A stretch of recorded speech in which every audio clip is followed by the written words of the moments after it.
folks. Once again, it is indeed your boy Tim, the handsome liberal.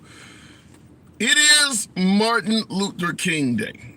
First, this is the first one we've had on a holiday in a while, but we generally ask, come any holiday, whether it's the 4th of July, whether it's Memorial Day. I don't believe we really discussed it on Christmas much.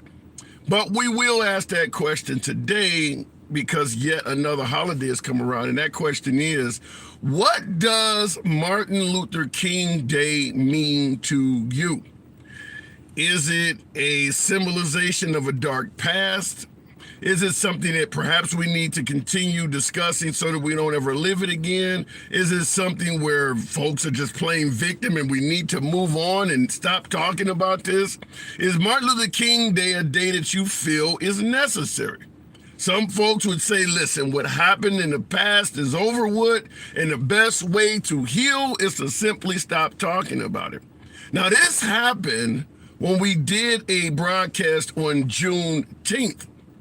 It's been a holiday for a couple years now, thanks to the Biden administration that commemorates the emancipation of African Americans in the final state of Texas. A lot of folks suggested when Juneteenth was deemed a federal holiday, that it was unnecessary. Now, there are folks who said the same thing about Martin Luther King Day, but that was, I believe, brought upon by the Reagan administration. Martin Luther King Day has been around for a while. But what I'm asking you folks is, what does Martin Luther King Day mean to you? Is it a holiday that we should continue to have? Is it a teaching moment on the past so that we never go through it again?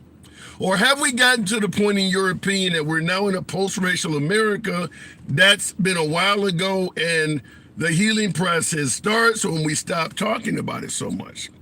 Because make no mistake about it, a lot of America's dark past is always going to be discussed on Martin Luther King Day. Doesn't matter if it's 100 years in the future, the entire existence of Martin Luther King in our history books is because of America's dark past. So should we commemorate the man every year?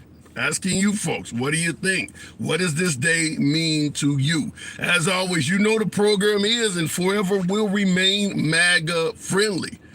We don't mind hearing opinions on both sides of this issue. I understand there's a lot of folks that are for and folks that are against, perhaps. And when you speak your mind here, you won't be blocked, banned, or censored. This is the place we speak. We're not here to tell you how to think. We're here to hear what you have to say. Tap the screen. Almost 500 of you folks in here. Happy Martin Luther King Day indeed. Want to hear your opinions. What does this day mean to you? Looking in the comments. As long as racism exists, we need to keep talking about it, says Tony Game Time Johnson in the comments. So how do you respond to folks who would suggest this stuff has ended? Slavery's hundreds of years ago. You got the Civil Rights Act under Martin Luther King. Why is this still coming up? Make no mistake about it, there is an audience for that. How do you respond to that? Folks who think this has ended and individuals keep bringing it up for whatever purpose. Why they never have a question about some of these white holidays? That's a good one. Let me see. What do we have? We got, next will be what, Easter? Then you got Memorial Day, July 4th. I will submit to you in regards to that question, Terrence, and that's a legitimate question, why we never question white holidays. Folks question Columbus Day like crazy. He didn't discover America, so I gotta disagree with you on that. A lot of folks are even questioning July 4th often as a day where minorities did not have independence. So white holidays do get questioned. It does actually work both ways. I hate my gums because they black. Nope, not racist at all. I appreciate you looking at the screen. Appreciate you tuning in. Not racist at all. Just another day like Thanksgiving and Christmas. If you care, you do, or not, the sun will come up. I like that. I don't even know one person that's ever questioned Martin Luther King Day, says Chris. I would ask that you look around. When Reagan made Martin Luther King Day a holiday, there was a hell of a lot of backlash. People do question it. People do question it. Looking in the comments, Betty, we'll go straight to the box. Country hound dog, just like Juneteenth. There are tons of people, I've done lots, tons of folks thought that Juneteenth should not be a holiday. The only reason maybe not as many people were questioning Martin Luther King Day is because it's been around so long. But when it first came around, yeah, people had a big problem with it. Country hound dog, good afternoon. How's it going, handsome? How you doing? Going good. Good to have you back on. So what does this day mean to you? Yeah, MLK, all he ever did was seek to unite people from any walk, race of life. I support that, period. He did not do it just for one people. He did do it for everybody. And you know, a little known fact about MLK, he actually was a pro-Second Amendment guy. Yeah. Believe it or not. And they denied him the right to own a gun. I do agree. I do recall reading about that. Yeah. So in regards to his efforts to unite people, he hung around the likes of Jesse Jackson and Al Sharpton, who are still with us today. Why do people give them such a different view than Martin Luther King? Because Jackson and Sharpton pander. What do you mean by pander? They pander to the black community within the U.S. How many times have you heard Sharpton or the other one? How many times have you heard them step up for and in fact, there was recently, I believe it was in Texas, I don't remember where. There was a young white boy, a teenage white boy in high school that stood up for somebody, got beat to death. Okay, and unfortunately, there was approximately 9 to 11. I don't know the exact number. Most of them just standing around. Most of them, they were all black, unfortunately. Okay, most of them standing around doing nothing, while 3 of them directly beat this young man to death for defending somebody who happened to be white. Do you hear Sharpton or the other one jumping up and defending him? That's a good point, but then I would have to ask you, surely there were black people committing crimes during the day of Martin Luther King. Was Martin Luther King known to step up and defend white victims? Well, I agree with you. I mean, I got a call coming in. Hang on a second. You there? Yeah, I'm here. Somebody in my car. Go ahead. You said you agree with me, and then I had a call come in. Continue. Making my point that Sharpton and Jackson pander, I can't tell you how many times in the last umpteen years, plumb back to 2000, go back as far as you want, that any time it was white on black crime, they were standing at the podium screaming at the top of their lungs. Sharpton and Jackson, in my opinion, are dangerous for America because they are divisive. MLK was not. He sought to try to unite all people. So then I have to ask this question, because this is very similar to the argument of folks talking about like Black Lives Matter blocking traffic and, not protesting the right way, folks take a knee at games and things like that. We put Martin Luther King in a much better light as if he protested the correct way, and he didn't do all of these things that you're talking about that are divisive. So I have to ask the obvious question. If Martin Luther King did everything right, why did they shoot him in the face? Because he was a danger to the government. You think the government did it? I'm sure of it. I'm sure of it. Simply because if everybody, a divided people is easier to control. And if me and you are divided based on our skin color, how easy is it for them to control us? But if we unite, if everybody in America came together and looked at Uncle Sam and said, hey, you ain't gonna do this no more. But here's what I have to push back on.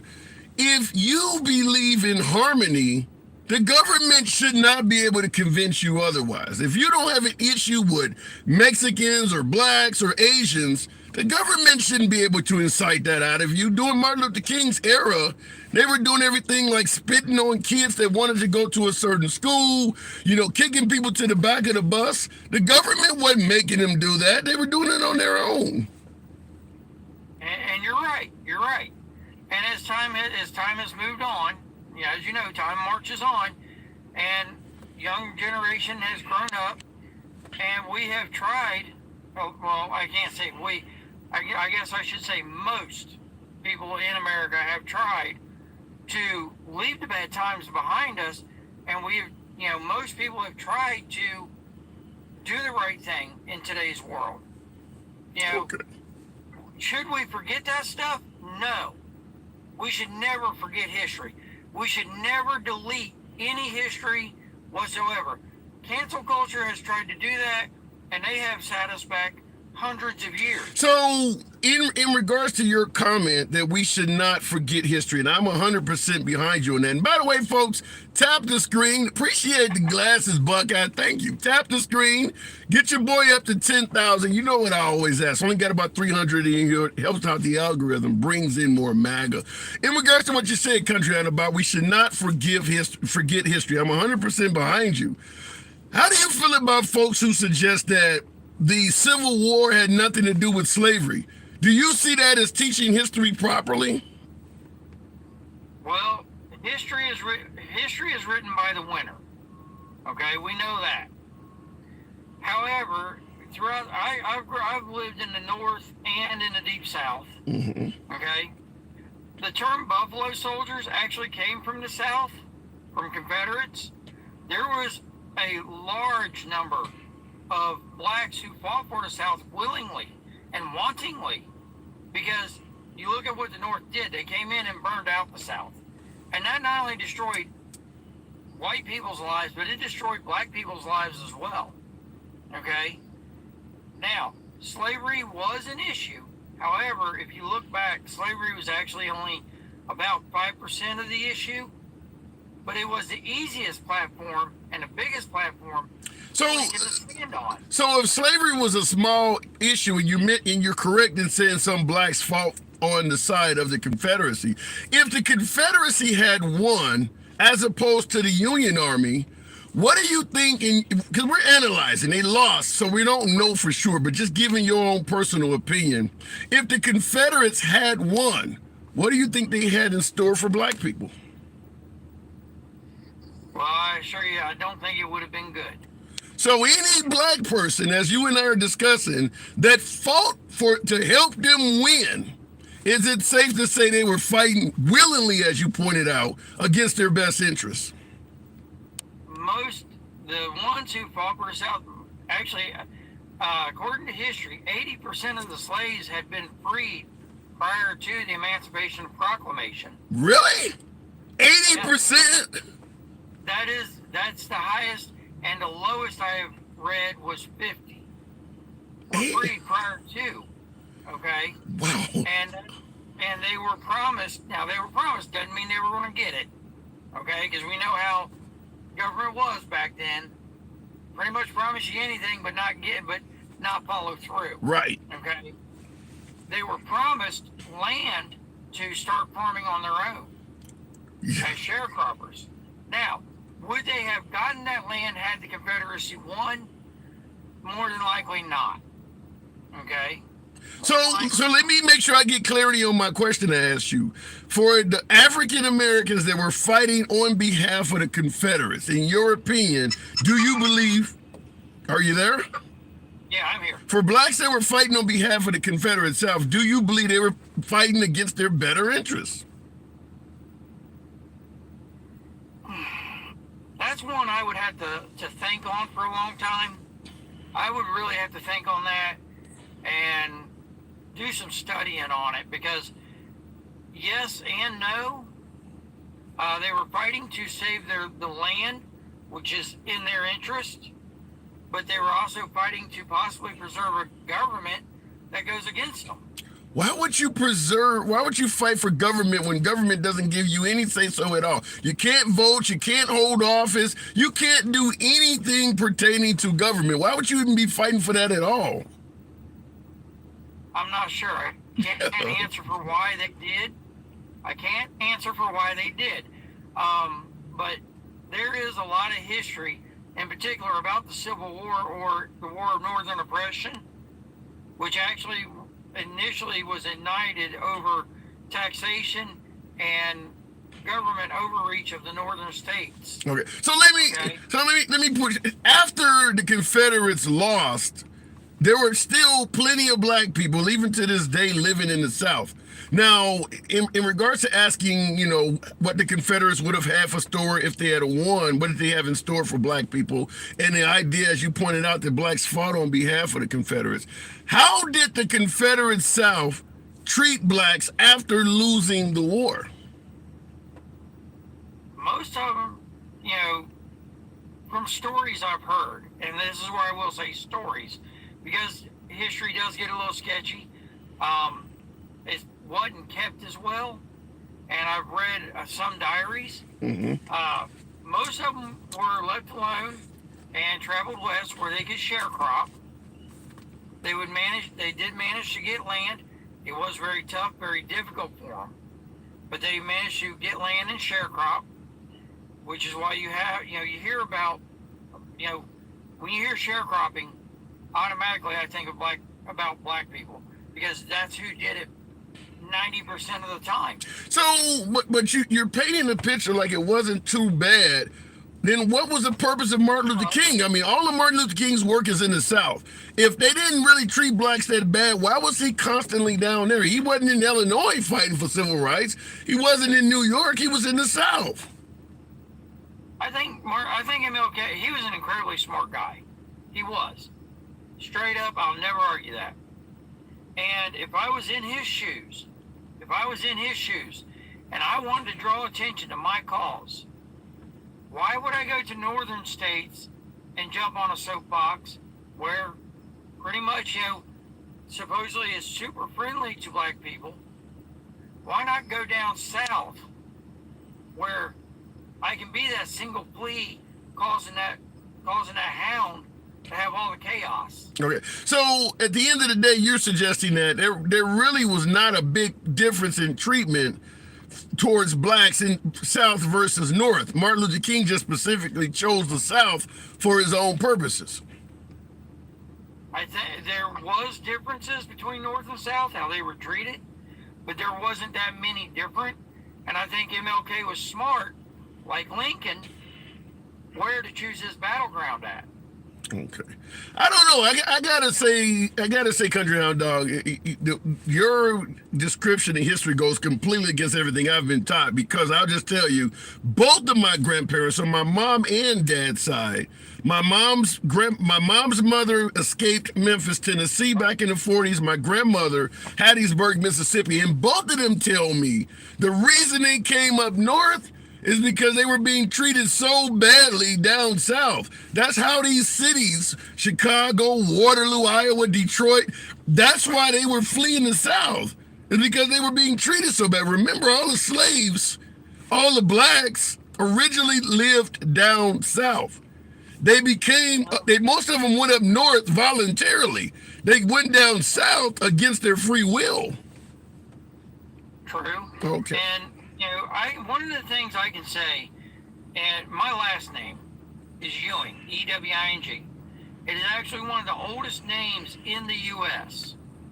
Okay, I've tracked my history all the way back to Scotland, to McEwing, which is spelled M-C-E-W-I-N. It was pronounced McEwing, but when they came to the U.S., they just kept E-W-I-N-G. Okay, and that's how it became about. Now, it was two brothers, and they went separate ways, okay? And there's only about 40 to 50 years of my family's history that I have not actually tracked down. I did have both family Ewings on both sides. They're Judge Thomas Ewing out of Ohio. Okay, I'm gonna have to move it on, but go ahead and make your point. I do got to move it on. Union, and I had family on the Ewings that fought for the Confederacy. And we have kept both sides of history within our family instead of eliminating one side or the other. We've kept both. And, because of that, I have gotten to talk to a lot of family members, and it's amazing some of the journals I have gotten to read that were actually written by Well, keep in mind, you're still just talking about one family tree, but I get your point. But I do got to move it on. I do have to move it on. I do have one question for you. Real quick. And you asked, what could sway votes to Joe Biden? What would convince somebody to vote for Joe Biden if he did it? And I've thought about this. I want everybody else's opinion. I got to get you to go ahead. State your point, but I got to move it on, man. If you buy a car for $20,000, you pay it down to $15,000, okay? But it gets repoed and sold for $10,000. The bank is currently allowed to come back after you for that other $5,000. If the government would put in place a stipulation that would not allow them to undersell in order to liquidate the property and then come back after you for the remaining balance, that would go a long way for either party. All right, I got to move it on. I'll answer that on the other side. Appreciate you coming in. I'll see you around. All right, you too. Real quick, what you're suggesting, what he was suggesting is government intervention. The right does not believe in big government coming in and telling businesses what to do. So even if you had Biden suggest what he's talking about, it would be opposed vehemently by the right. You're talking about government telling banks what they can and can't do. The right I would assume Trump would be the first person saying you can't do that. Anyhow, looking in the comments, what we're asking, before I go back to the box, what does Martin Luther King Day mean to you? Have we gotten to the point where we're in a post-racial America where it's not necessary? Or is it something we need to commemorate every year so that we don't live the past again? Now, my last caller, I admit, I have never heard history taught that way. But he's not the only one that thinks that. Not much of a difference between the South and the North in regards to how blacks are treated. My last caller pretty much felt that way. He's not the only one that feels that way. In other words, after the Civil War was over, asked him flat out, how were blacks treated? Not really that bad. Not really that bad. Looking in the comments, I live in Alabama, and I'll tell you that's not true. Good afternoon, Andy. Appreciate that. We need to have it every day, says George Busky. That would piss off some people. We don't live in a post-racial America, says Terrence Walker. A lot of folks say otherwise. That's what the program is about. Tap the screen. Get your boy up to 25,000. 400 plus of you in here helps out the algorithm. Program is, always will remain MAGA friendly in its entirety. It's caucus day. So we will be talking about that tomorrow. Trump is expected to dominate, but it is indeed the first day of the Republican caucus. Voting season has officially arrived. Going back to the box, is MLK Day necessary in 2024? What does it mean to you? Going back to the box, we'll go straight to Ed. Good afternoon, Ed. Welcome to the program. Right doesn't want the government telling them what to do, but they constantly tell others. 3 and 3. Fair enough. Ed, good afternoon. Hey, how you doing, man? I'm doing good. So what does MLK mean to you? What does MLK mean to me? MLK Day. MLK Day. Do we need to have this holiday? What does this holiday mean to you? No, I think it is an important holiday, and I think that it was a high water mark in a change in America. And I'm not saying there doesn't need to be more change, but I think it's important to notice the sacrifices that particular era of social justice gave to people. Well, you said I'm not saying there isn't a need for more change. What more do you believe needs to be done in 2024? Well, I'd like to see, and I'm on the right, by the way, for whatever that's worth. But I'd like to see the end of like private prisons and stuff like that. Like, I don't think there should be prison for profit on any level. I just think, I also think that prison should be for rehabilitation opposed to strictly punishing people. Because I think when you punish people and you take away their rights as humans, it makes them reoffend when they get out because they're no longer ready to live in society when they get out of that situation. You're sounding very liberal. Anything else that needs to be done? I'm sure, but I'm not particularly privy to it. Like, because in all honesty, I could pay more attention. So let me ask you some questions that are not uncommon coming from the black community. Do you believe there is any racism in policing in this country? A lot of African Americans claim that the justice system treats them differently than their white counterparts. Do you believe there's any validity to that? You know, I have a personal anecdote. When I used to live in Kansas, I would drive around in mostly white Kansas. I would drive around without a license all the time. And I was sharing this story on my podcast, and I would get pulled over, and the cops would go, "You go right to Walmart and you go right home. I don't want to see you driving around." They wouldn't give me a ticket or anything like that because they were also, because in that part of Kansas I lived in, cops made $15 an hour. They barely got insurance. They didn't care. They had no reason to do that. And essentially, black people in the same position as me in their neighborhoods, they don't have those types of police. They don't. So I think policing should be done by people from the neighborhood that they're from. And like some places do try to pretend they do that, but really they just move white people into those neighborhoods and then let them be cops. Yeah. So like I think that there is a problem with the way policing is ran in America.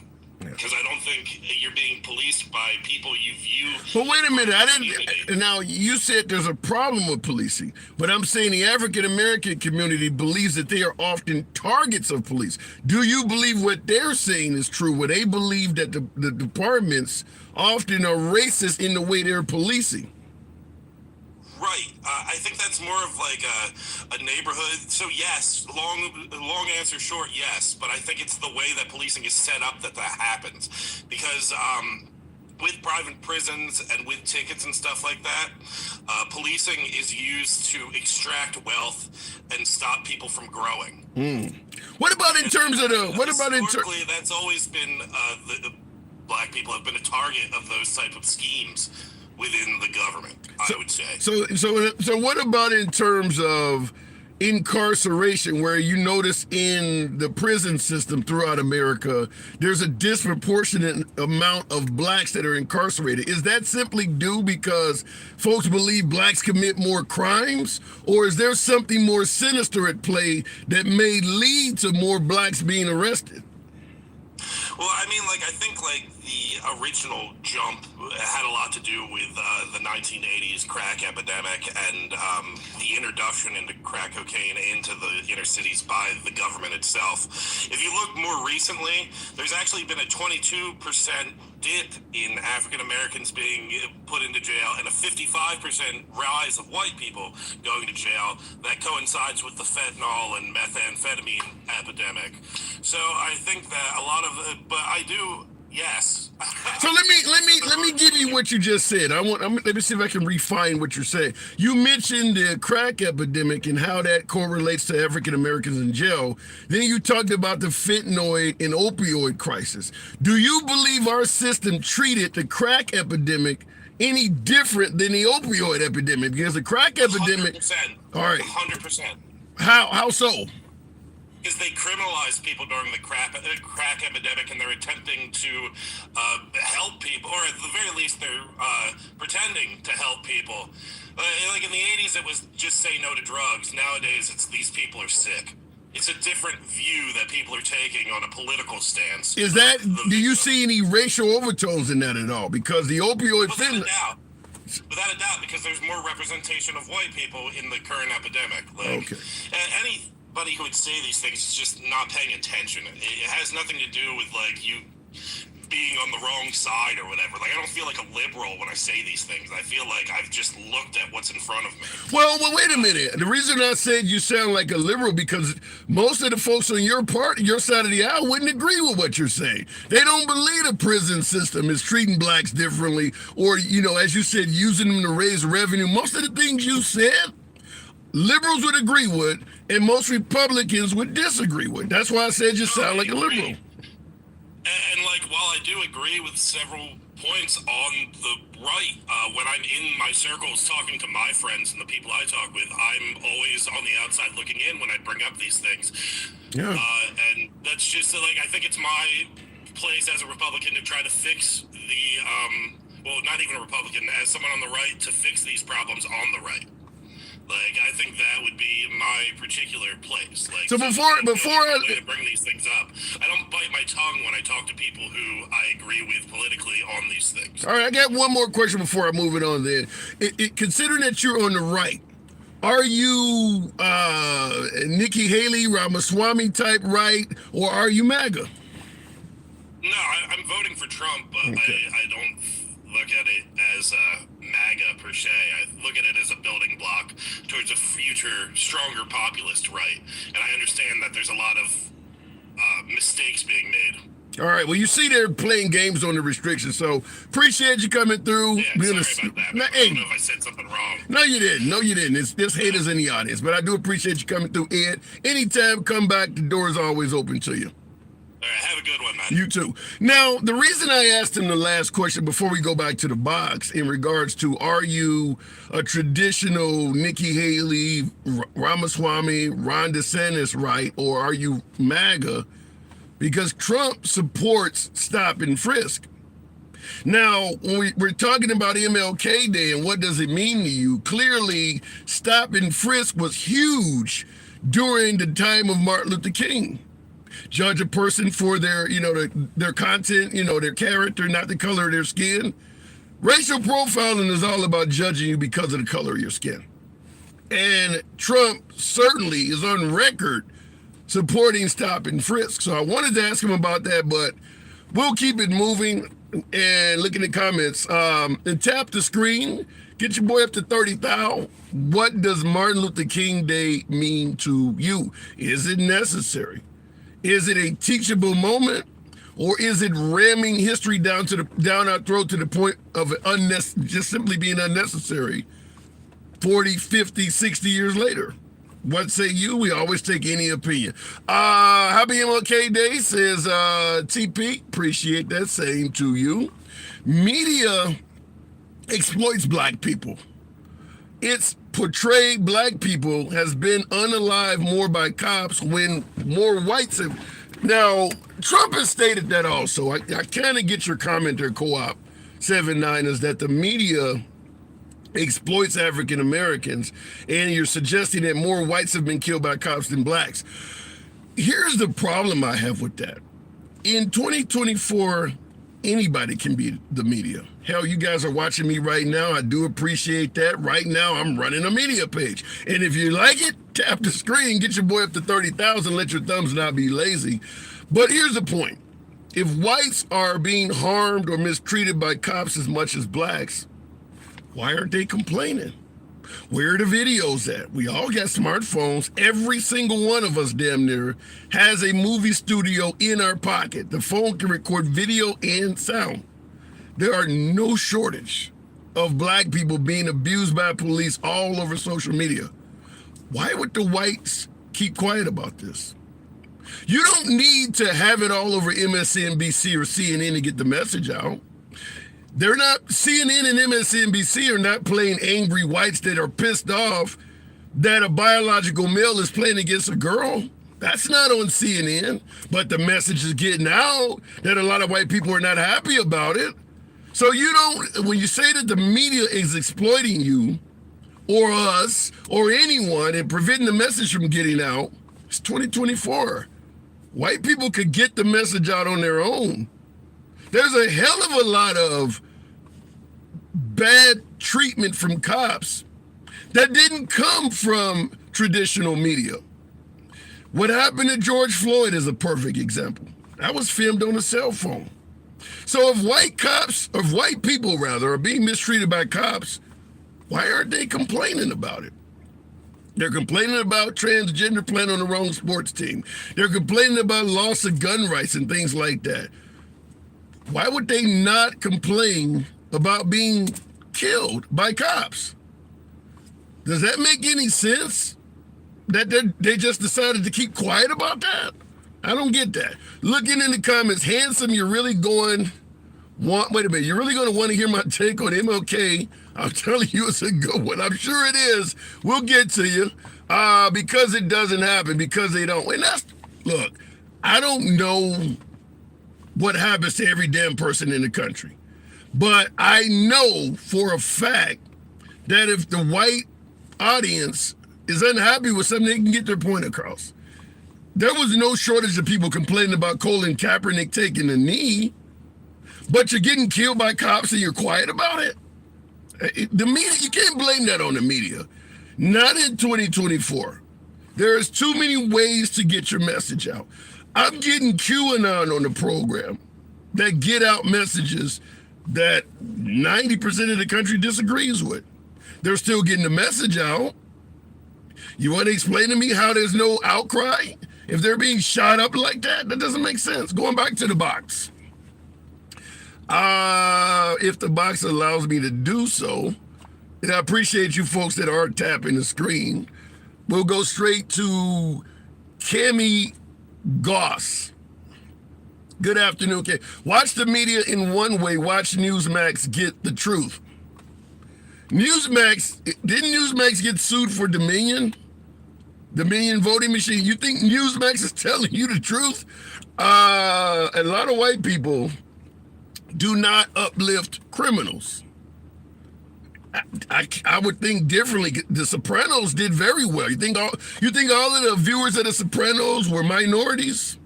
The Godfather? You think the Mafia, the way it is loved in this country, Goodfellas, Casino, all of those mob movies, just all minority audience, huh? No white people celebrating criminals. Really? Al Capone, none of these folks. None of them were celebrated by whites. Okay. All right. The worst of the worst are white. What? They Italian, not white. Laugh my ass off. That's the sentiment. Yeah, fair enough. Really good point. They don't celebrate, right. They don't celebrate criminals, huh? Yeah, right. I could go so many ways with that. I don't even know how to start. I mean, now keep in mind, in modern time, slavery would be a crime. All of the things being done to African Americans, from captivity, kidnapping, murder, beating folks, assault, rape, all of the things that were being done to African Americans, all of that's crimes. This country celebrated that for a long time. They just didn't call it a crime back then. That's crazy to suggest they're white people. Only blacks celebrate criminals. All right, look at it in the comments. It's all about the money. Whites have more for legal. True. Cammy, good afternoon. Good afternoon. How are you? I'm doing good. Good to have you on. What does MLK Day mean to you? Well, for me, MLK means representation. He is forever going to be remembered as a man, right? And I don't know what the TikTok political correctness would be. I guess I can say black man. Can I say black man? You say yes. Yes, ma'am, you can. Okay.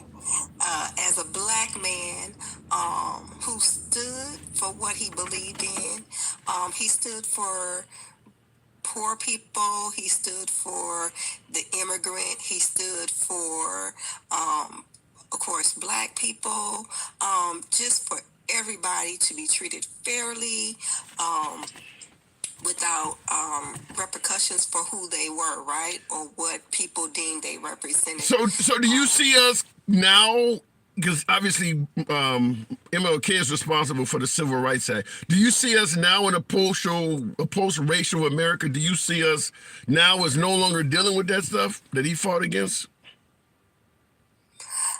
No. And I can even step outside of race on this one. Okay. When it comes to poor people, I think that economically, those at the bottom end of the economic ladder are faring worse now probably than they were back then. Why do you think that is? I think because the those who have economic power, right, have taken over our political system, and they're making more money now than they ever had. I gotta slightly push back. I mean, as a child of the 70s and 80s myself, I gotta disagree that the poor now in 2024 are worse off than they were during the Martin Luther King era and before. When I grew up, being poor was a hole in your shoe that you use cardboard so that your foot doesn't scrape on the ground. Lights, gas got turned off every summer. Kids nowadays consider themselves poor, and they own a pair of Jordans just because it's the Jordans that came out last year and not the ones that are out now. They don't. I think the way they live now is infinitely better than how we did in the 70s and 80s, and certainly going back to my mom's years. I do think we're living better. Now, you're right, the wealthy make more money, but poor in America, go ahead.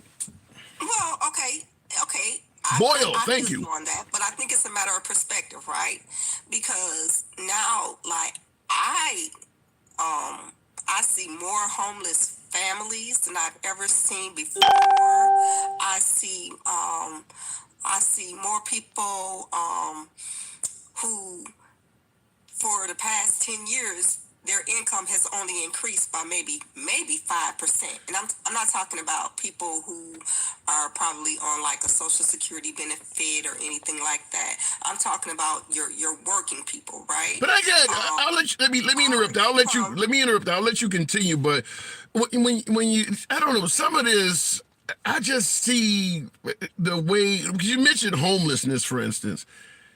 Do you really have to be homeless in America? I hate to sound privileged, but I don't see in America, with the amount of opportunities we have here, how somebody who truly is willing to work could ever get that low. I don't care if I got to rent a room. I don't care if I got to go out and buy a 20-year-old van and live in that. I just, in America, there are too many opportunities to fall that low, in my opinion, unless there's something mental going on. You think I'm getting that wrong? Well, okay, so I'm not going to go into like the psychological or impacts of homelessness, but this is just what I'm seeing, right? I'm seeing people who do work hard, right? Let's just say, and I'll just use the past 3 years just Sure. for me, right? Sure. Let's just say my rent in 2000 was $1,000, right? Okay. Since 2000, $1,000 rent, and I'm just, okay, and that was a 3-bedroom. Now, you're not going to find a 1-bedroom for $1,000. Now, what part of the country you're in? I'm in Florida. Okay. You're not going to find a 1-bedroom apartment for $1,000 here. Okay. But we're talking about, wait, we're talking about homelessness. Do you need to have your own apartment to get off the street? What if you're renting a room? So let me go back to, right. But renting a room, so when I used to drive Uber to supplement my income at one point. Yeah, I do it sometimes. Yeah. There were, I forgot what they call them, but they're like extended stay hotels, yeah. Or whatever. Yeah. And I had picked up some people from those places, and there were like whole families staying in there, right? And the rent there back then, and I want to say this was maybe 3 years ago, because I stopped driving Uber during COVID. So maybe 3 years ago, I want to say the rent there was like $300 a week. Let me rephrase it, because I see you and folks in the audience are thinking hotel. When I say renting a room, I mean somebody out there who has a house, maybe an old lady or something like that, has a room in the back of her house that she's renting out for $200 a month. I'm talking about renting a room in a dwelling that somebody lives in. I'm not talking about hotels and things like that. Okay, so I'll even go, I can address that as well. So, last year, the place where I was living, it was sold, so I had to obviously go on a search to find another place because I still rent at this point. And even to rent a room, I kid you not, a one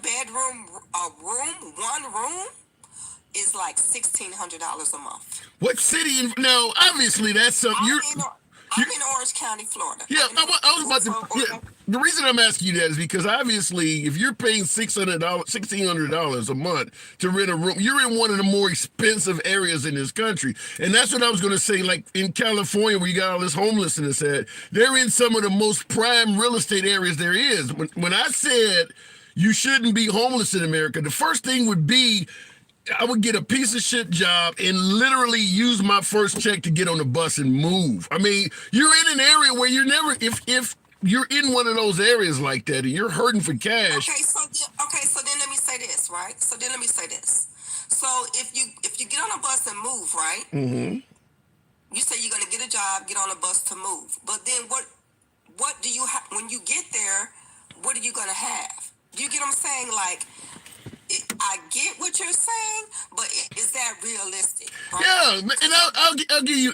Let me tell you how I did it. If I lost everything I had right now, I would ride this vehicle, even with them putting out. Let's say they decided to repo it or whatever. I would hide out and live in this vehicle while they were chasing me around. Work at Burger King, McDonald's. You mentioned Uber, whatever I got to do to rent a room for somebody. Now I would go to areas like Birmingham, Alabama, somewhere where you're not going to have $1,600 rooms. I mean, first of all, you got to get out of these really upscale areas like that. That's because most of the homelessness is in wealthy areas, expensive areas to live. You don't have a lot of homeless in middle America where, like I said, rooms and stuff are really cheap. So the first thing you need to do is get out of those expensive cities. I mean, okay, I get that, but at the same point, nonetheless, people stay for different reasons, and I'm just saying, people. But you're facing homelessness, though. What reason would keep you in an area if you're living on the street? I mean, I don't know. Yeah, that's what I'm saying. We're talking about bottom of the bucket, homeless. Yeah, yeah. Yeah. Yeah. But and I will tell you this also, like I mentioned the vehicle over and over again, if I can't afford to pay $1,600 a month, I would literally go out and buy a 2005, 2010 cargo van or something and live in that as opposed to living on the street. And you can get one of those for $1,600, $4,000 a month, $4,000 or something and own it. I'd rather live in a vehicle than live on a park bench somewhere. No, and I feel you on that. Yeah. But I mean, even aside of homelessness, right? Like I said, the incomes for people who work, right, are not equating to what the yeah, I agree with that. Yeah. The pockets of corporations, I'm not doing that because, I mean, everybody has a dream. If they make it big, that's their goal, right? But I'm just saying where there's no, I don't know. It just seems like people are working harder, but they're not being. They're not being compensated. I do agree right now, particularly in a capitalist society where we're continuing to remove regulations. Because you mentioned Uber, for instance. I do Uber sometimes on the side myself, and I can tell you for a fact that ride sharing, a lot of the gig economy is a perfect example of what would happen if corporations did not have government oversight. They're just exploiting the people. They're just really exploiting the people. Yes. So I get that point. That point is well taken. Yes. So I think that's one of the issues. I think that education was impacted by the civil rights movement. I think that fair housing was impacted by the civil rights movement as well.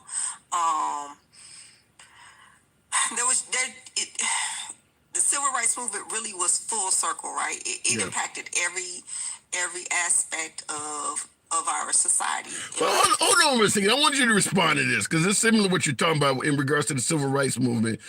Now, I run the program on YouTube as well, and I got a commenter, all praises to you, that says, MLK sold black folks out. What do you think is meant when somebody say something like that? Well, I think that this is what I think for me. Number one, people look for excuses as to why they're not where they want to be or why they're not moving forward in life, right? Mm-hmm. People have to have a scapegoat. I also think that in that, a lot of people, they succumb to being hopeless. And when you're hopeless, right, you do things and you say things that are hopeless. So, and you want to find somebody else to blame, right, for your situation. So that's what I get from that.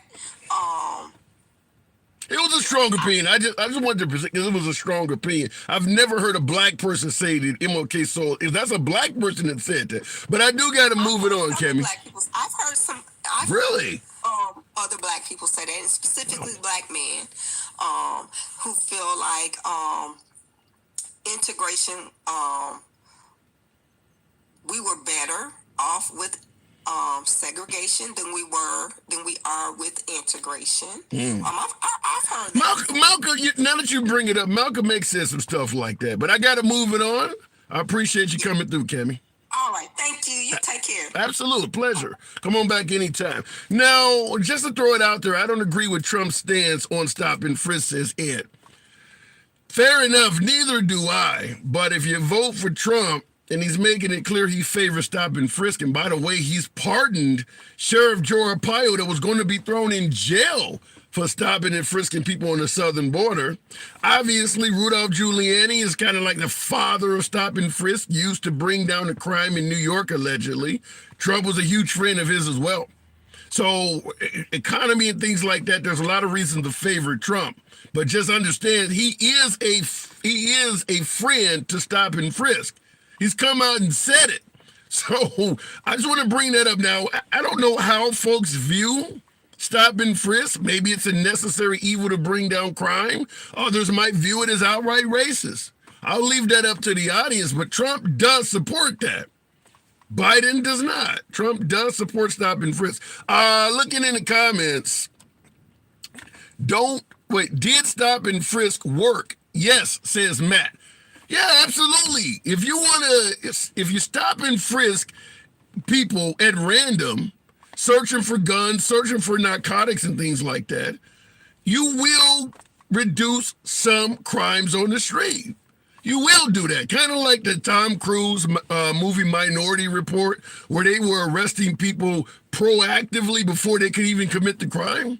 Yeah, you would bring down the crime rate. However, what about all of the Fourth Amendment civil rights violations you're committing? Anytime you stop someone without probable cause, you're violating their civil rights, particularly the Fourth Amendment, which goes against unwarranted searches and seizures. So stop and frisk would bring down crime, but raise it in another way. And what I'm saying is you would have fewer citizens committing crimes of stop and frisk, but then you would raise up the number of cops committing crimes, because every person they stops without probable cause is a crime. So you would just switch the criminals from citizens to cops. If you're a fan of that, so be it. But you are promoting a constitutional right violation. Look at in the comments, were the stop and frisking in white neighborhoods, says Key Car. No, they were not. No, they were not. And the city of New York later came out and admitted that. Public statement apologizing, stating that minorities were hit real hard with the stop. No, they weren't. Now, there are certain types of crimes that are more prevalent for minorities than whites. And there are certain types of crimes that are more prevalent from whites than minorities. Low collar, low collar, but low level, purse snatchings, opportunistic crimes at that level are more likely in poor neighborhoods, more likely to be committed by minorities. Robbing a liquor store, things like that. Stealing your entire 401k, it's more likely to be committed by a white person. You could do the same thing. Any white person or any person that has substantial wealth, random audits. We're going to just randomly audit your finances. Just make sure you're not committing any crimes. Make sure there's not any unreported money. You could reduce a lot of white collar crimes by doing that. We're just going to show up to your house. I need access to your computers. I need access to your phone. We're going to check your bank records just to make sure you're not doing anything wrong. You think whites would support that? No. There are black people that support stop and frisk. My personal analysis is anybody that supports stop and frisk is very unlikely to be stopped and frisked. It's usually older black people. I don't like the crime in my neighborhood, things like that. Just like you got whites that support stop and frisk because they're not being stopped. They're not randomly stopping a 70-year-old black woman coming home from church. It's the younger crowd. That's who don't support it. The people that support it, they don't have to worry about the police hemming them up. So it makes sense. Looking in the comments, just like they don't do drug raids on college campuses, only projects. Yeah, that makes perfect sense. That is another one. Going back to the box though, we're asking, what does MLK Day mean to you? Winner Trump. Good afternoon. Yeah, well, when we look at our federal holidays, we look at what federal holidays do we have for individuals. We have one for the founders of our country, the founding fathers, and we have one for Jesus Christ, the Lord and Savior. I just don't see where this, where does one fit in for some black agitator who, yeah, sure, he did the social rights. What do you mean by, you see Martin Luther King as an agitator? I mean, this guy was partaking in a lot of disgusting acts. I mean, with prostitution, he was, this guy had a lot of views for big government. He was a Marxist. This guy was not just pro black rights. This guy had a lot of other baggage. Well, when you say on the same level as they do Jesus Christ and the founders of our country. Well, when you say he was for big government, how do you view states' rights, small government in relation to how were they treating blacks before Martin Luther King came along? Let's say everything was at states' rights. Get big government, the big Civil Rights Act out of it. How were the individual states treating blacks before that? Well, yeah, you could point to a lot of injustices. That but how were they? How do you think this nation? Do you think this? Hold on, wait a minute. Do you think this nation was more favorable to blacks on a states' rights aspect before he got the Civil Rights Act passed with big government?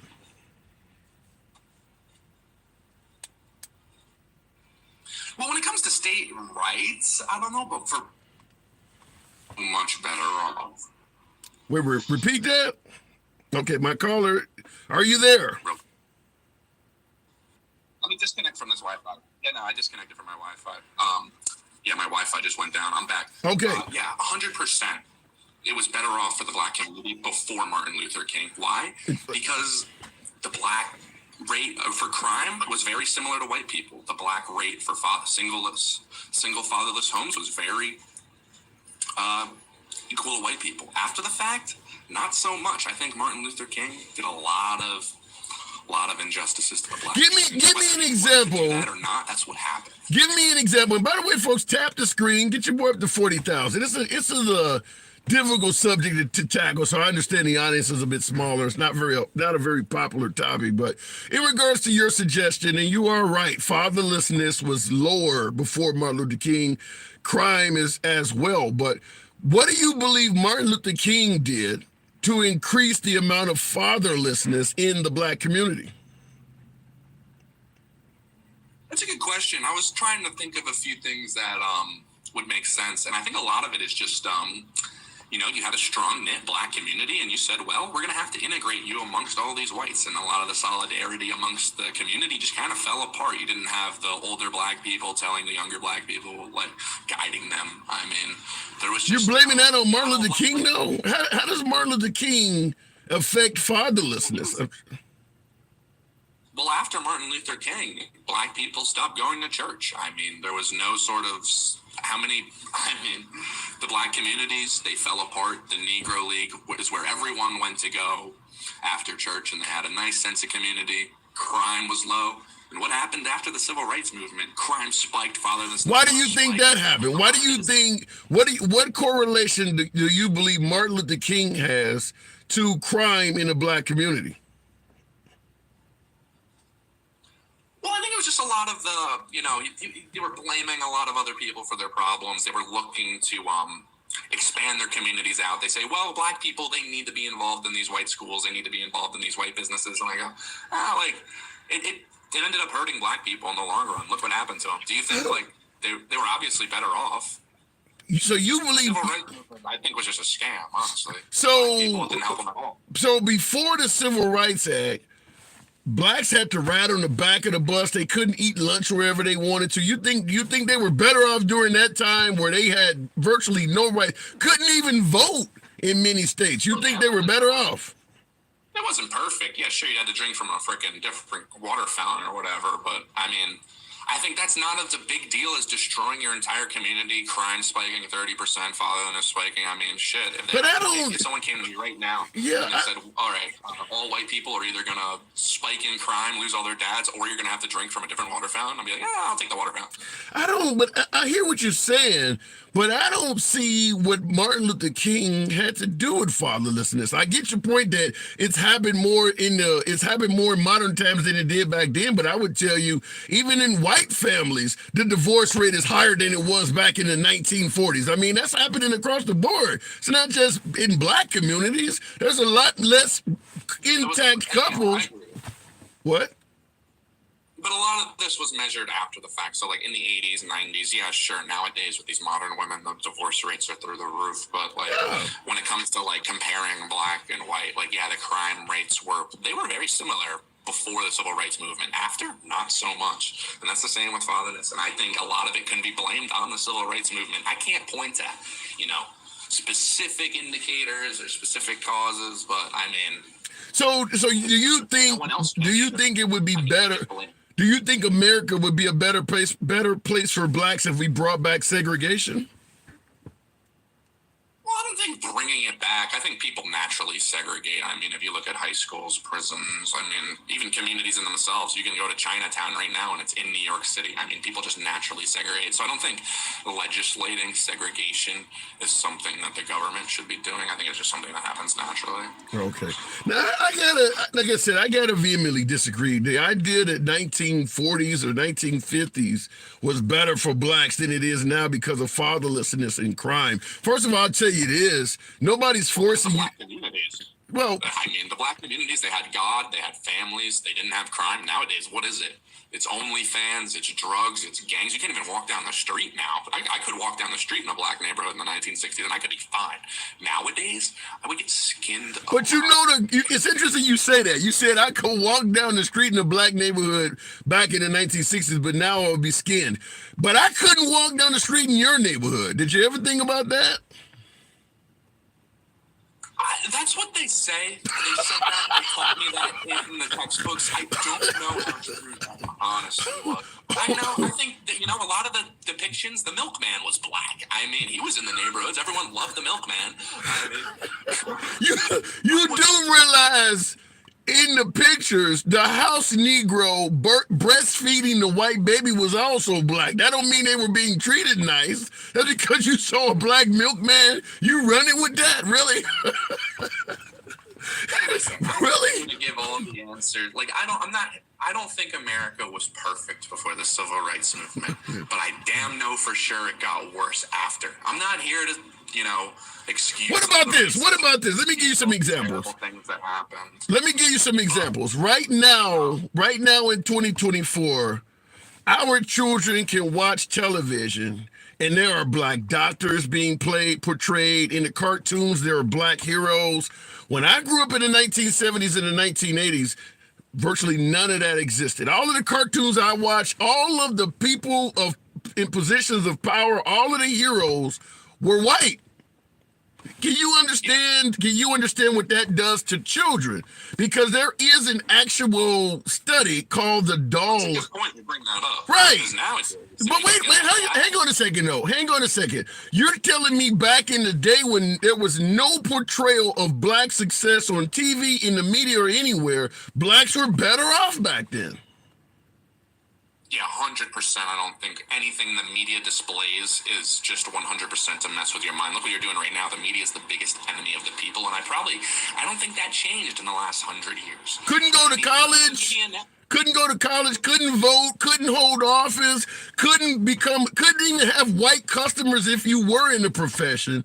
You think that was a better time? There was no laws on the books that said blacks couldn't go to college or even build their own colleges. They weren't allowed. They weren't required to be accepted to the white colleges. that is the actual point. If I don't have to take, wait a minute, hold on a second. If I don't have to take you, I don't need a law. There's nothing stopping us from denying you from entry. Because if we pass a law saying you can't come here, then we look racist. But if the law allows me to deny all of you, I'm essentially getting the same result without having to have the law passed. You don't see how that works? Well, we have that now. We have all Jewish schools. We have all black clubs, all black communities. I mean, why was it bad when white people had those? Why is white people exclusively not allowed to have, let's say, a white club if black people can have a black club? You're telling me there's no clubs roaming around this country where it's exclusively... Hell, the Republican Party is damn near a white club. What are you talking about? Go ahead. There's laws on the books. I can't if I have a restaurant, and I'm not saying this is something I would do, but I just think, if we're being logical, it should be equal for everyone. If black people can discriminate on the basis of race, where's that happening at? Where is that happening at where blacks? Wait. Where is that happening where black people are discriminating on the basis of race? Oh, Chicago. They had a blacks-only Christmas party where none of the white people were even invited, and that was on the mayor of the city. If white people did something like that, banned, and this happens all over. I mean, the FAA, they said that we're going to make sure that the United pilots are 50% black, woman, or Mexican, not white. You can be anything but white. Why are, imagine any club where it's we're going to make 75% of our people white. I'll tell you why. Yeah, that's a good question. I'll tell you why. It's for exactly what we just talked about, whereas they didn't have a law saying you can't take such and such in. People just could do it. So they're passing laws that say you got to have 50% because they know if you lead the people to their own devices, they're not going to hire anybody but white. That's why they passed the law, because they knew what people were doing behind the scenes. If you don't force them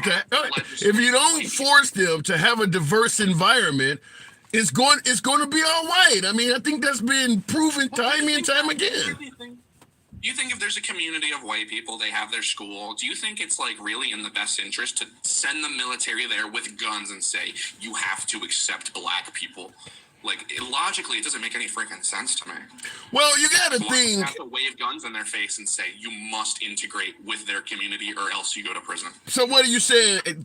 Get the military out of it and just let them keep segregating? Let them people to their own devices. If black people want to join white schools, and then that's allowed, sure. What if it's not allowed? What if it's not allowed? If it's not allowed, I would host. If I was a white person, I would build a school where it was allowed. It's competition. It's capitalism. It's freedom. We don't live under a communist nation that says black people must be included in all walks of life. So wait a minute. That's insane. So if I'm black and I want to attend a white institution of higher learning, I gotta wait until somebody builds a white one that I can go to. I gotta wait till another person builds one so I can go to, because this one is not letting me go. You're saying the military shouldn't force them to let me in. I gotta sit back and wait till somebody else builds one so I can go to. Is that what you're saying? Well, that's how it is now. White people can't go to these Ivy League universities now. It all belongs to black people. What Ivy League? Wait a minute. What Ivy League school in America does not have any white students in it? Give me a name. Well, if you look at... Give me a name. Just give me a name. You said it's happening. Give me a name. Well, I'm not going to say... when I say not have any, I'm talking about... expected demographics. And when it comes to the expected demographics of white people across all the Ivy League universities, they are way below the expected representation. Jewish people aren't, black people aren't, Asians aren't. Oh, well, Asians actually are. I just, like I said, I mean, when I, because most of the, listen, hold on a second, Winter Trip. Most of the Ivy League schools in this country go back hundreds of years, at least a couple hundred years. Harvard, Princeton, Yale, William and Mary, these schools have been around for 100 years or more, 200 years or more. You're telling me white people can't go to those schools now? Well, let me ask you this. You didn't answer the question. No, I'm not coming up here and saying white people are banned from Harvard, white people are banned from Oxford. But You said Ivy League schools. Yeah, no. Those are both Ivy League schools, but my stance is if you want to get into Harvard, you want to get into Oxford, you'd be a hell of a lot better to put black on your fucking resume than you would white. And it would be, and it's not going to be a little bit, it would be a lot, and that's wrong. Okay. So you believe in... And you're not going to disagree with that, right? You know that if you want to get into Harvard, you're better off being black opposed to white. Everyone knows that. It's no secret. Well, and listen, I do see some validity in what you're talking about, and I'll tell you why. I went to a Trump rally about 3 months ago. Now, I lean left, but I like politics. I went to, in fact, DeSantis is in town. I may go down tonight, but I went to a Trump rally about 3 months ago. Everybody, all of the camera crews, I got interviewed by several people. You don't think it was because I was black? Now, this is at a Trump rally. This is not some liberal, Obviously, a media organization would love to shove a camera in your face, but I think it would be wrong for the government to say, now you have to go shove the camera in a white guy's face, or you have to shove the camera in your face. I don't care if black people get along with white people and they create all these awesome private institutions, clubs, schools. I don't care. But here's the point. Here, before I think they should shove guns in their faces to force the black people to integrate. Yeah, I'm going to have to move it on soon. But the reason this is happening is simple. You're one of a few people. We know in this country, Ivy League colleges were completely off limits to African Americans for probably 80 to 90% of their existence. So what they're doing is trying to be more diverse. And the only way you're going to do that is to give non-whites preferential treatment. If you continue treating everybody as normal, after treating everybody as less than for most of your existence, it's going to stay white. It would be like this. I'm sure you've played the game Monopoly. Of course. Okay. It would be like allowing you to go around the board 20 times, collect all the money when you pass go, buy all the property you want, while keeping my icon stable. I got to let you go around 20 times at first. Now, out of 21st go round, you tell me I can now roll the dice. I'm so far behind that the only way to make the game fair is you're going to have to give me special treatment. That's what's happening at these Ivy League schools, is that one side was kept behind for so long. You can't just say after 20 go rounds, all right, we all equal now. You go to, you can roll the dice. I'll never catch up. You've bought everything. You got a whole bank account. What are you talking about? Go ahead. We think that's absurd because there's a bunch of other communities all across the world, Asians, Nigerians, they come to America and they out-earn white people, and they've had all these terrible things happen to them. Asians especially, they come here and they freaking crush it. They have all these excuses that they can cry about. They don't. They freaking crush it. They make it so that Ivy League universities, we were racist to the Asians in the 60s. We threw them in internment camps. Now what do the universities have to do? They have to pass rules that say, all right, there's too many Asians, and if you're Asian, you're probably not going to get in. That's what's happening now at Harvard. Well, I will tell you this. It's ridiculous that it's like, well, the blacks need to get free equity, and they can grab with both hands, and even though they didn't earn it, just because, white people were evil in the past. And it's not even white people that are around today. Like, I wasn't around for any of this stuff, yet I have to give up some of my equity to some black guy who wasn't around for it so he can have a better shake at things, and that's bullshit. Okay. Well, as always, we disagree, but yeah, when you mention what happened with Asians and other folks that are coming over here, no other group of people has been held back for so long. We're talking generation after, even the Asians that come over here. When an Asian comes over here, they're first, second, third generation at best. The mentality of holding back a group of people for, I don't know, 10, 15 consecutive generations, and then telling them, just like in the game of Monopoly, we're equal now, go ahead, and not expecting any of all of that holding back to have any effect on them. I think that's unrealistic. I'll give you the last word, though. Historically, I know a lot of people have different takes on that, and I may be one of them. But, you know, the Jewish people, they've been battered a lot. They've been put in bad situations. I mean, they're freaking crushing it. They own all the shit. What's going on there? I mean, I know you could say that, you know, that event was probably fabricated by them so they can use it as a shield to, you know, get whatever they want. But if you believe what the history books tell you, these Jewish people had it really freaking bad, and they're crushing it. All right. So that goes against I'll respond to it. I got to move it on, but I'll respond to it on the other side. And I do appreciate you coming through as always. Anytime. All right, moving the program real quick in regards to what he said about the Jewish people. I see somebody put in the comments, Jewish people are white, which also is true. In America, the Jewish people don't have anywhere near the level of oppression that African Americans faced in this country. So that's another. They don't have 400 years of oppression here in America. Even Germany treats Jewish people, descendants of what happened in the 40s, better than what we had after our war ended. I mean, we just started receiving decent treatment in America. When did the Civil Rights Act get passed? 1964. I mean, slavery ended in the late 1800s. So even after slavery ended, you're still talking about another 100 years of oppression. The Jewish people didn't get that. In fact, currently in Germany, it's against the law to even wave the swastika around. If you deny the Holocaust, it's a crime. You can deny everything you want about Black history in America. You can put up statues of oppressors and everything. It's a difference. Just want to point that out. It is a little bit of a difference in the difference of treatment. Now that both sides, Jewish and African Americans, are treated as equals, it's a huge difference. I mean, I just had folks on here telling us that if the Confederates had won the Civil War, they were going to treat Blacks nicely. They were going to do right by Black people. You would never say something like that in Germany. If Hitler had won, they were going to be nice to Jewish people. That would not be accepted. In America, that kind of stuff is acceptable, where they're telling you that the Confederates are actually nice to Black people. Going back to the box, now they're trying to block our Black history, says Wanda. And that leads to what the program is about. It's MLK Day.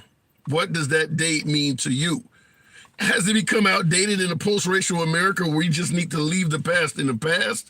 Or is it like Wanda stated, you need to continue honoring this day so that we don't go back to the evils of the past? A lot of folks want us to be in a post-racial America and stop talking about the past. Well, every MLK Day, the past is going to come up.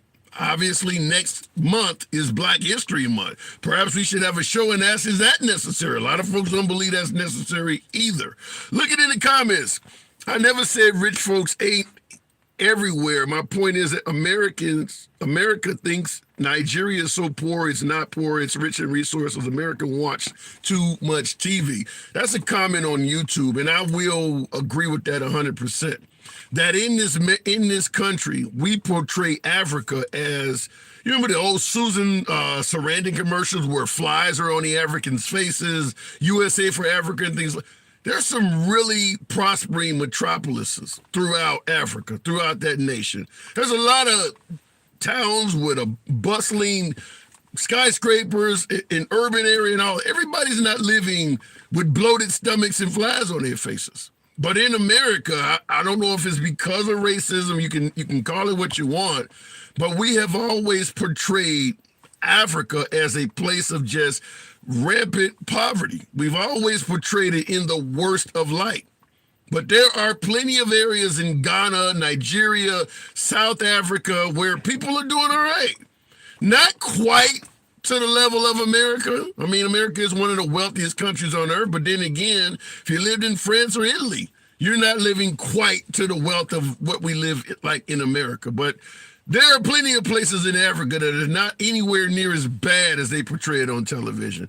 And now that we do have individuals posting things on social media, you can go online and see this stuff. Or you can go to Google Maps and drive down streets in some of these areas. People got decent cars and homes and everything. It's not as bad as folks try to portray it.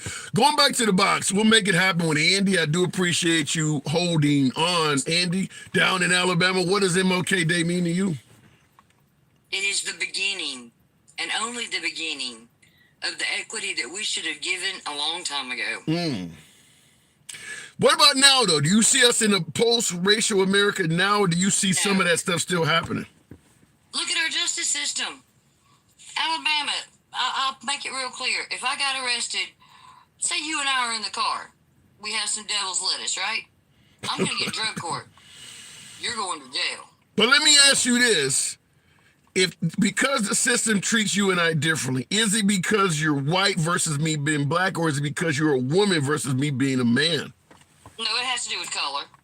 Look at the women's prisons; they're full. Yeah. And if you go, you can Google Alabama prisons right now on TikTok and take a look at how horrible these people are being treated. It is ridiculous. And for those who don't know what Birmingham looked like during Martin Luther King's time, they called us Birmingham for a reason. And some of them need to look up the name Richard Cherry. That is the reason Doug Jones is so popular, is because he prosecuted Richard Cherry and put his butt in jail. Richard Cherry, that name doesn't. Give me. He is the Birmingham guy that planted and set off all the explosives. Okay, all right. Wow. And he is. I mean, and this is like, if you go look at Birmingham, Google Birmingham civil rights, you'll see hoses and dogs. Oh yeah, I've been to the Civil Rights Museum down there in Memphis. I've been to numerous times, covers some of that stuff. So why do you think so many folks? I've had callers on here right now suggesting that if the Confederates had won the Civil War, they were going to treat blacks fairly nice. In fact, I've heard people say that if their pale privilege is showing. You said what? Their pale privilege is showing. I had people say that they would have freed the blacks if because you had black folks fighting on behalf of the Confederates. Folks are saying they would have freed them. No. Look how they are now. Things have not changed that much in the South. Give me a break. What is redlining? Tell them what redlining is. Not being able to move into certain neighborhoods. That's right. Yeah. They're not segregated on purpose like stupid white Winter Trump or whatever his name is. No. So is that still happening in your state, for instance, redlining? Yeah. How do they enforce that? Or it's obviously happening behind the scenes where people are agreeing not to rent to blacks, but are there no blacks challenging it? Because if it goes to court, they would address it differently than, say, 1950, right? Well, I mean, yeah, but if you look at it this way, look at the segregation that took place in Alabama. Look at how they built the highway system. That alone is racist. They built it right through neighborhoods they knew would be cut off from the main communities, and they did it on purpose. And they know. They did it in Alabama. They did it in Louisiana. They damn know. Yeah. So you can't tell me that you feel like you're getting equitable treatment. They do it to women. Look what they're doing right now to women. Yeah. This is just another extension of pale males having control. So what about it? What about if we get Biden out and put Trump in? You think things will get better? Some folks are saying it'll get better under Trump. The man who said he's going to unwipe anybody that's ever done a narcotic substance or anything like that in places where he knows that they're economically depressed. Situations where mental health isn't great, where Reagan took away mental health for the majority of people. It's ridiculous. Now there's no shortage of African Americans who suggest Trump is everything from intolerant to outright racist. Do you see any of that in Trump? Yeah. The man's father was arrested at a Triple K meeting twice. Yeah. Trump goes around and writes C on applications so he would know who was trying to rent his buildings. The man does not care about anything but pale males, and that's it. Yeah. And if you think he does, don't kid yourself, because he'll come for you too. Sure. So, I mean, There's a lot of folks that are minorities voting for Trump, though, Andy. I mean, if he... And they're voting against their best interest. And I wish I understood. And I wish I understood why a certain percentage of white tea women did it, but I don't. I don't understand how you can vote against your best interest. I don't understand how you can be on the side of being persecuted and othered. It's not right. But I'm getting folks on the program, like my last caller, for instance, who suggest that if anybody is being a victim of intolerance and racism, it's white people. Oh, bless his heart. They're going to take some power away from the pale males and distribute it among the others equitably. It just busts me up. No, I don't want to hear it. They've had power forever. Look what they did with it. Yeah. Well, Thanks, caller. Bless your heart. Well, when you said he had power forever, look what they did to it. I mean, America is the most powerful country on earth. I mean, no, it's not. That's a lie too. American exceptionalism is not true. You don't think we're... We absolutely are not. We're not the freest country. No. We have an 83 freedom score. No, I don't think we're the. I don't think we're the most. Legislation. Yeah, I don't think we're the freest country, but I do think in terms of power and might, we're probably close to We have the biggest military, so. Yeah, that's what I'm talking about. That's what I'm talking about. No, I don't think we're the freest country by far. I mean, I can come up with a whole bunch of reasons for that, but power and might, yeah. But that's it. It's only because we have the largest military. It's not because we did anything right. True. So what about this one? At the border. What about Alabama passed all of these laws against immigrants. And then the first thing that happened was our crops went to rot on the vine. And Alabama lost all this money. Then they cried about it. Well, how about this thing? Because we're talking about intolerance and racial stuff. Chris on YouTube, for instance, Chris states, are we discussing 50 to 60-year-old history? Is all of this stuff outdated? In other words, America's post-racial right now. This individual seems to think this stuff is old. Have companies have diversity at work. Just tells us that they don't want to hire women and black people. That's it. So you do believe corporate discrimination is still going on as we speak? Yes. Then why do so many people think otherwise? They buy into the hype. I don't know. I got one more for you. If you look at it right now, women still don't make as much money as men. And if you look at black women especially, they make even less money. How's that equitable? I got one more for you then. Well, if you're thinking this stuff still goes on, I had someone earlier on the program suggest that the cops mistreat more white people than black. They shooting. That's BS. Trump stated that also, though. Yeah, I'm with you. Where are the videos? Where, that is BS. Look at the guy in Reform, Alabama. He was changing his tire. A white female cop walks up to him. She doesn't help him. She tases him in the back. Right now, they're having to have, and then she planted stuff on him. Luckily, his brother happened to be filming. So I live in the heart of Birmingham. We have the MLK Museum downtown, the Birmingham Jail. Is that really true? That's not true, is it? Yeah, the old Birmingham Jail is now the MLK Museum. Okay. And it has the letters from the Birmingham Jail in it. Wow. Now I've been to the civil rights. Yeah, I've been to the Civil Rights Museum out in Memphis many times. I've never been down there in Birmingham. Now I've been through Selma. I've been across that bridge in Selma. Why haven't they passed the John Lewis Voting Act right? There's resistance to it. There is resistance to it. And why? I can't speak for that. Everybody comes. You want me to tell you, Alabama just got slapped for gerrymandering.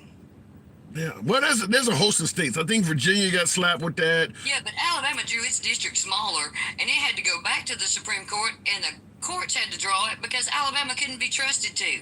Yeah. So it sounds like it's really bad down there in your state. It has always been bad in the South. It will continue to be bad in the South until Republicans get their boot up off everybody's neck. Wow. So out of both parties, we got a two-party system between Democrats and Republicans. Who do you think is trying? Because you're talking about boots on the back of people's necks. Do you see the Republicans? Look at Alabama's government. All pale males except for one Democrat, Terry Sewell. Do you see the Republicans as more of the party that's trying to limit folks' freedoms?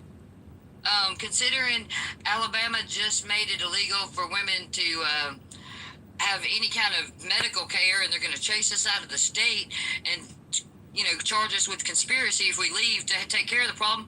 No, I don't think the South is going. Wait a minute. Chuck, the conspiracy part. Now, I know Texas and Missouri. You're telling me in Alabama, because folks are talking about you're talking about folks want to go back to states' rights. So if a woman is pregnant in Alabama and she decides to go to Illinois to terminate the pregnancy, what can Alabama do to her? Alabama currently wants to charge her and anybody that drives her with conspiracy to commit M. Damn. That is how bad it is in Alabama. And that they're trying to pass a law. So if you leave... There are no, and people are saying 8 to 9 month, that is not a thing, people. 8 and 9 month abortions are not a thing. Those are what happens when a baby is inviable and not compatible with life. Well, in regards to the... And then even then they induce labor, and if the child's alive, it lives. They do not know. Well, I will tell you this in regards to what you're talking about in regards to late-term abortions.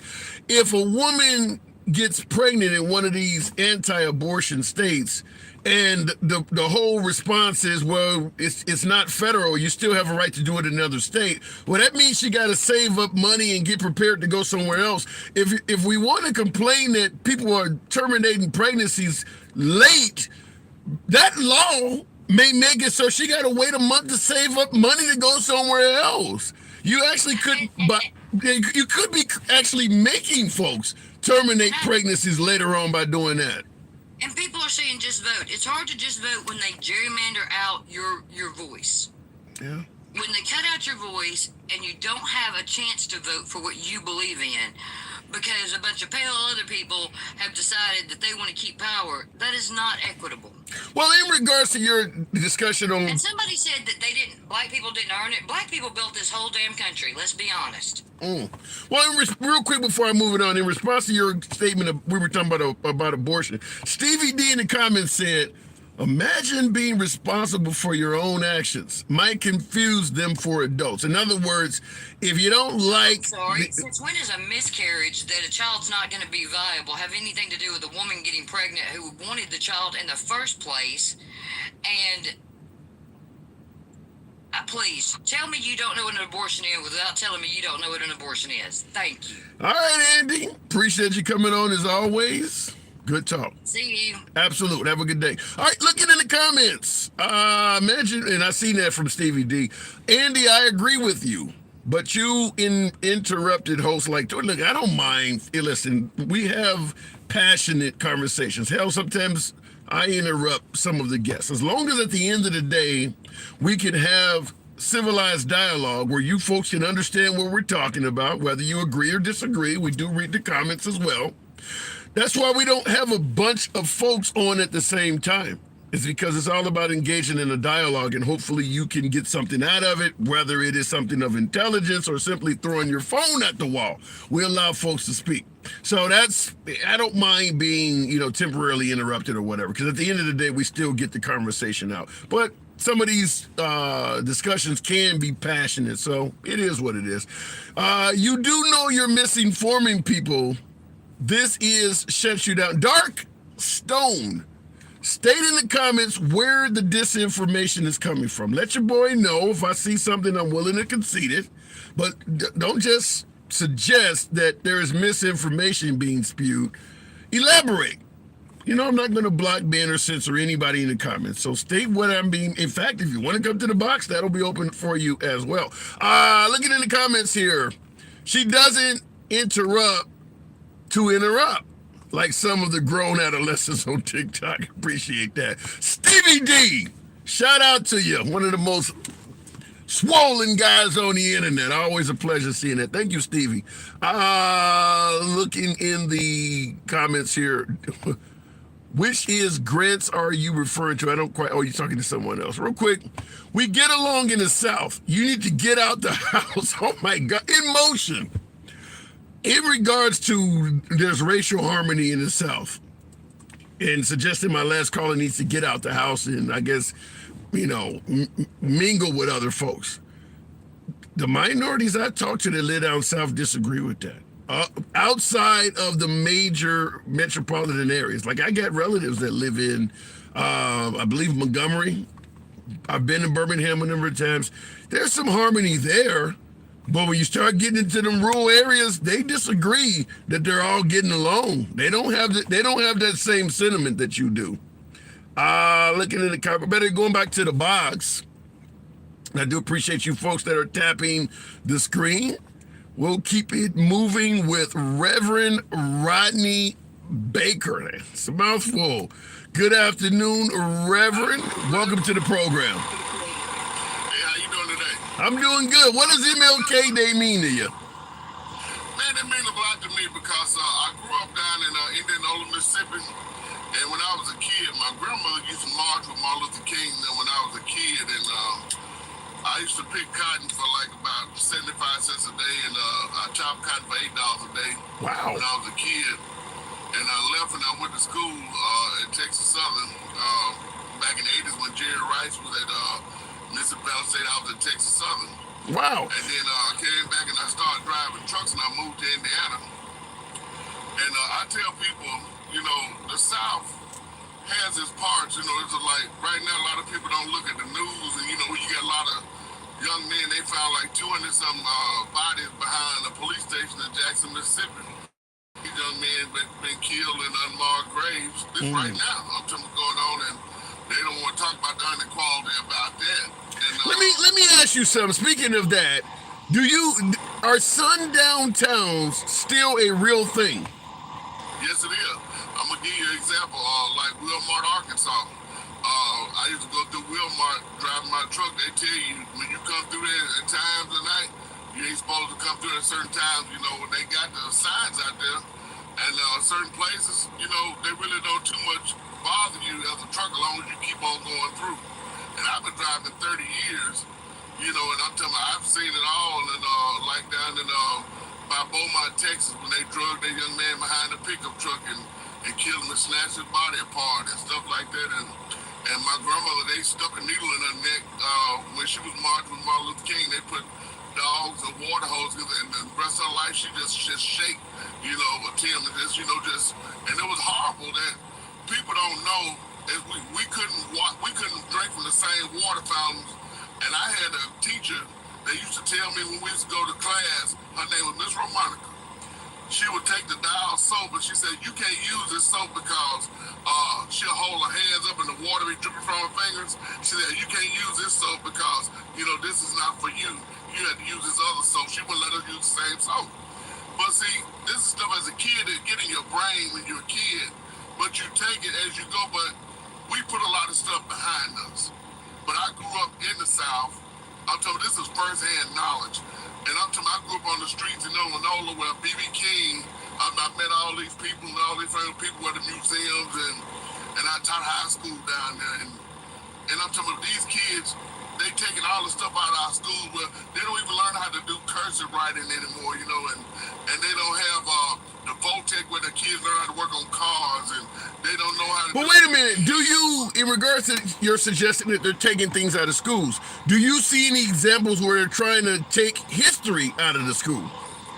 Oh, absolutely. I'm telling you, you got Ron DeSantis, you know, taking all the stuff out of the schools about teaching kids about, you know, they don't want them to know about what happened in the South, about slavery, you know, and stuff like that, and they're banning all the books and stuff like that. They told us they can't use the books now, and they don't want the people to feel guilty. They don't want the kids to know about what happened. Well, but at the end of the day, it does look like Ron DeSantis is not going to become the nation's commander-in-chief. You might get Trump. Do you see Trump as maybe being better on that? No, I'm telling you, you know, it's like I tell people like this here. Anytime you have a man that get on national TV and say he put his hands down in a woman's clothes and you're a father. Now, if you can't, you know, you follow somebody out there on national TV and he say something like that and you follow him, you know, to me, you know, it's some shit that's go off in your head like, if Barack Obama would have said that, they would have been on the front White House lawn, you know, oh, he got to go, you know, that's not right. But everything that Donald Trump say, people always make an excuse and they deflect, you know, and give them an excuse. But anybody else, like I can agree, like I said, well, Donald Trump, when he was in there, I made some good money. I can agree with that.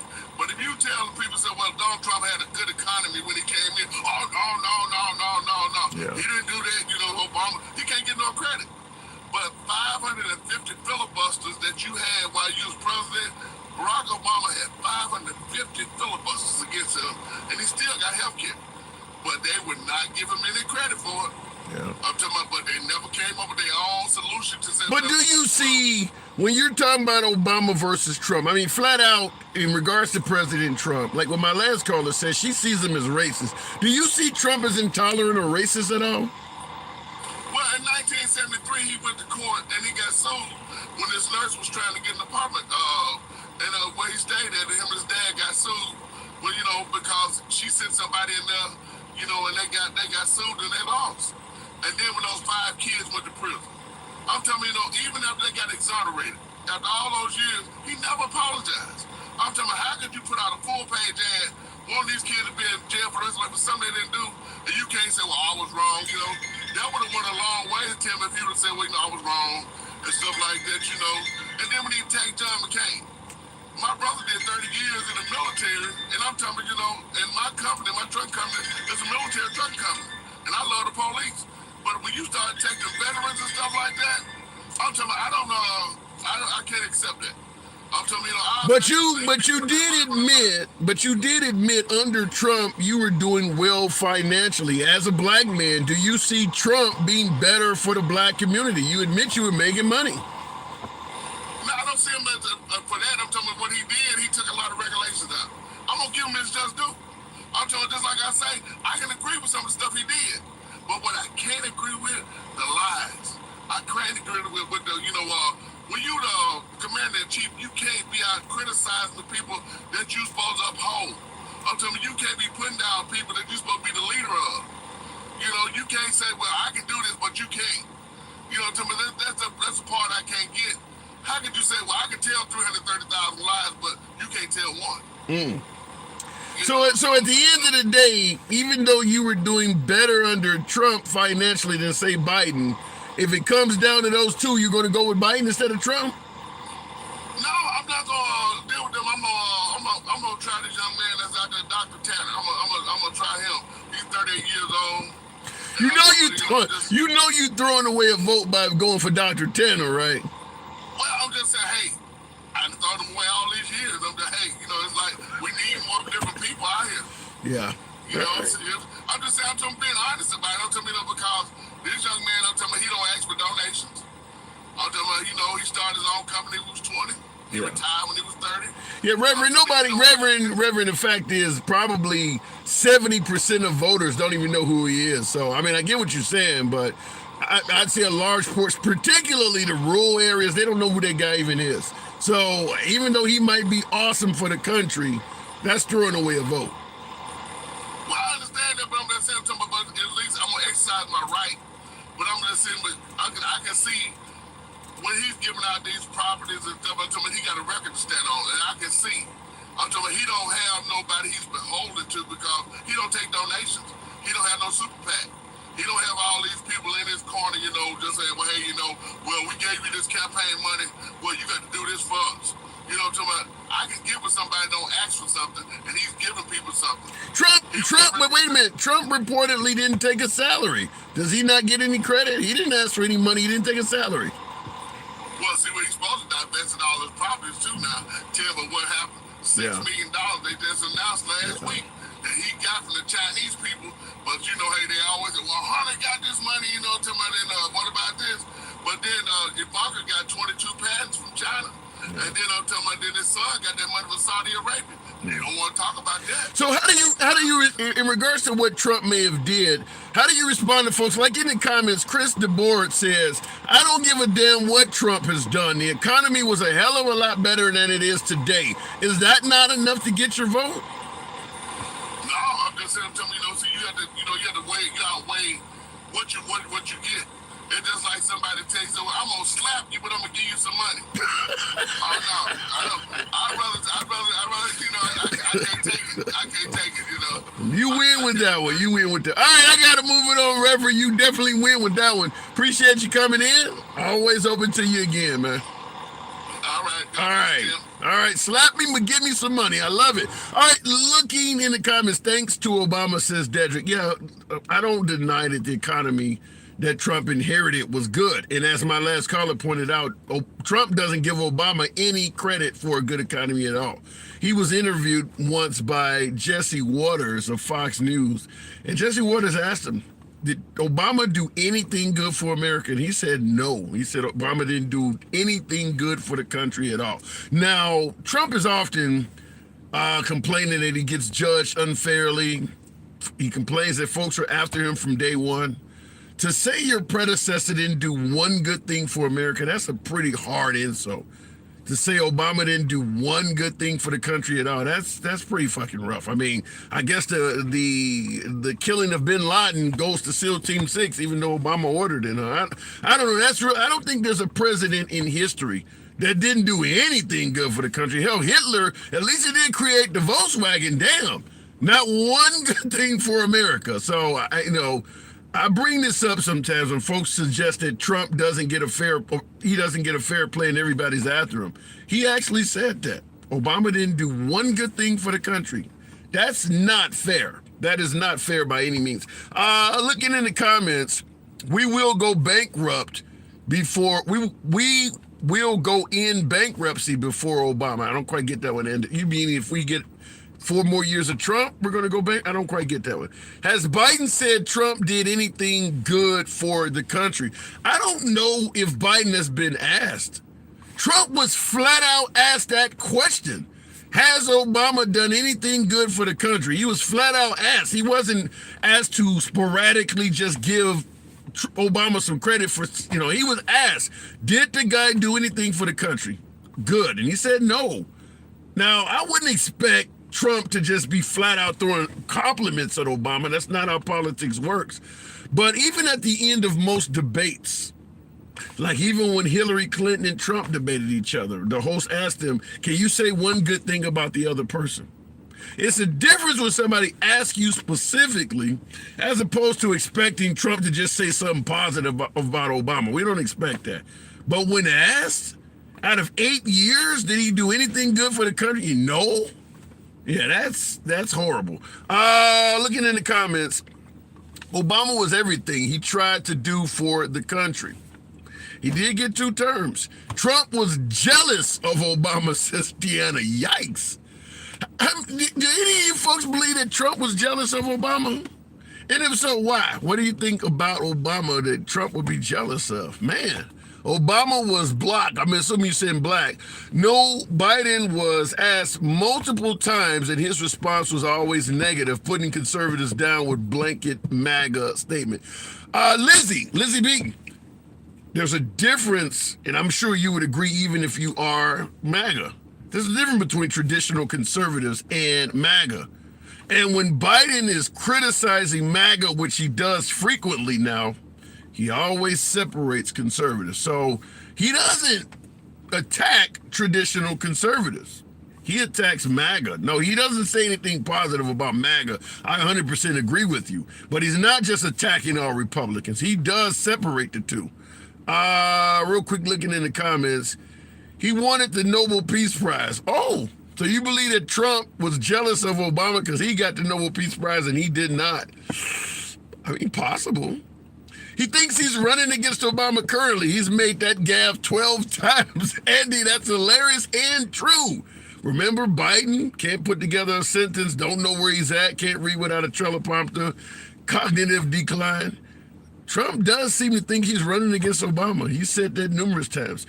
And I've said before, if you favor one candidate over the other one, you will notice the gaffes of your opposition and not so much as the gaffes coming from the person you favor. I get MAGA on the program all the time talking about Biden's gaffes. Trump has a lot of gaffes. Maybe not as many as Biden in some of your eyes, but there are no shortage of gaffes coming from Trump as well. He's talked about, Confederates defending airports during the Civil War and stuff like that, 100 years before the invention of the airplane. Trump has gaffes. Whether you see him or not, he does. He couldn't even find a microphone the other day. He said that because Obama is making the calls. Now, Johnson, there's no evidence of that. There's no evidence of that. Folks are saying that Obama's running the country. When Obama was president, it was Hillary Clinton running the country. When Bill Clinton was in office, it was his wife running the country. There's no evidence of that stuff. When Bush was in office, it was Dick Cheney running the country. Everybody says that. There's no evidence. Hell, Trump is in office. When he was in office, folks are saying that the deep state is running the country.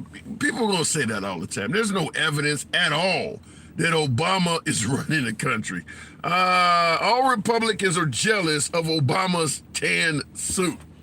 That didn't age well. That was horrible. For folks who suggest that Trump was attacked from day one, show them those tans. I think what is the guy from the Comedy Central channel? The guy from South Africa. I can't think of Trevor Noah. He did a special on all of the clips of them complaining about Obama's tan suit. Anyone complaining that they never gave Trump a chance from day one needs to be shown that video. Or the one where the guy said, my goal is to make Obama a one-term president on the House floor. It's politics, folks. It's politics. Trump didn't give Obama a chance from day one either.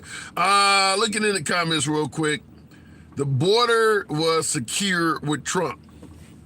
I don't know if I necessarily believe that. It wasn't anywhere near as bad as it is now. I'll agree with that, but folks are still coming into the country. Going back to the comments, or better yet, the box, we'll go to Stitch of Truth. Good afternoon, Stitch. Welcome to the program. We're asking, what does MLK Day mean to you? Stitch, good afternoon. Hey, how you doing, man? I'm doing good. So, quite frankly, what MLK Day for me is remembering all of what Martin Luther King stand for, and not to cherry pick. I think I'll tell the story. Whenever I was working at a company and they were serving cake in appreciation for Martin Luther King Day, and I was like, what the hell is that going to do? Giving